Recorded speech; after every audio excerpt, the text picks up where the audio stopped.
Appeal court sitting in Abuja gives INEC go-ahead to continue the recall process of Senator Dino Melaye. The senator is appealing the judgment at the Supreme Court.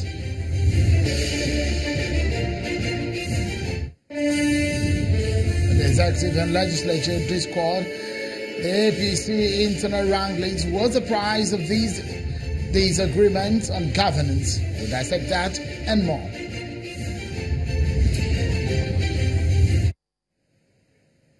Many thanks for joining in, everyone. This is Politics in a Live on China's television. I'm sure Melaye in Lagos. Senator Dino Melaye is not off the hook just yet. The Court of Appeal has cleared the coast for the Independent National Electoral Commission, INEC, to go ahead with the recall process of the senator representing Kogi West Senatorial District at the National Assembly.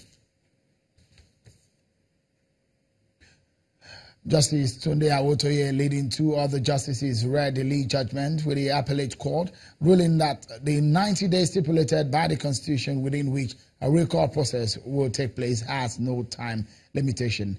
In a unanimous decision, the Court of Appeal dismissed the appeal filed by Senator Melaye against the judgment delivered by Justice Dingba, and also decided that the lower court ought not to have entertained Melaye's suit ab initio. Well, we have reached out to the senator who said he is appealing the judgment at the Supreme Court. Senator Melaye said, and I quote, "Though I walk through the valley of the shadow of death, I fear no evil. The battle to continue to speak the truth and fight for the oppressed, civil servants and people of Kogi State is a battle of no retreat, no surrender. Every lie has an expiry date. I shall overcome." End of quote. There seems to be a long-drawn legal tussle. We'll bring you updates as the story unfolds. Well, let's get some insight into what this means, especially for INEC that is at the center of it all. Joining me from Abuja on the telephone is INEC's Director of Voter Education and Publicity, Mr. Oluwole Osazi-Uzi.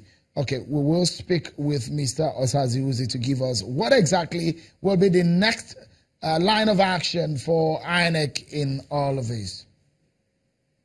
Well, then the marriage between politics and economy may not always be right in your face, but how well this relationship is managed will determine how to measure the success or otherwise of any government. One of the promises of the current administration is fixing the economy. Well, let's consider a practical example. The highest monetary policy body meeting of the CBN, the Monetary Policy Committee, MPC, will not hold. Perhaps decided that the 9th and 20th day meeting scheduled may not hold. And here is the reason: that it lacks the quorum necessary to convene a meeting. Usually made up of 12 members, the committee was down to 10 last year before 5 retired after 7 out their tenures. 6 members are required for a quorum, and they must include the governor and the deputy governor or 2 deputy governors. This is where the politics comes in. President Buhari has nominated 6 panel members, including 2 potential deputy governors, but the Senate refused to consider the nominations. These appointments, the budget, and other key aspects of governance have been caught in the crossfire of the feud between the executive and legislative arms of government. Well, just a few days ago, the Committee on Banking has been directed by the Senate President to begin consideration of the nominees. Well, the relationship between the executive and legislature has been characterized more by dysfunctional conflicts, which often deadlocks the policy-making and implementation process.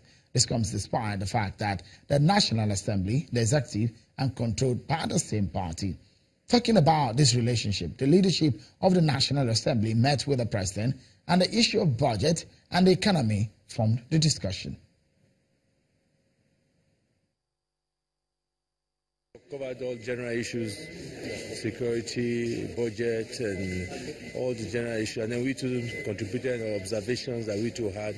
And it was very useful, it was very good. It gave us opportunity to share our own views on some issues, and gave an opportunity to also to ask questions on some areas that we thought needed us to be able to, will be well informed on.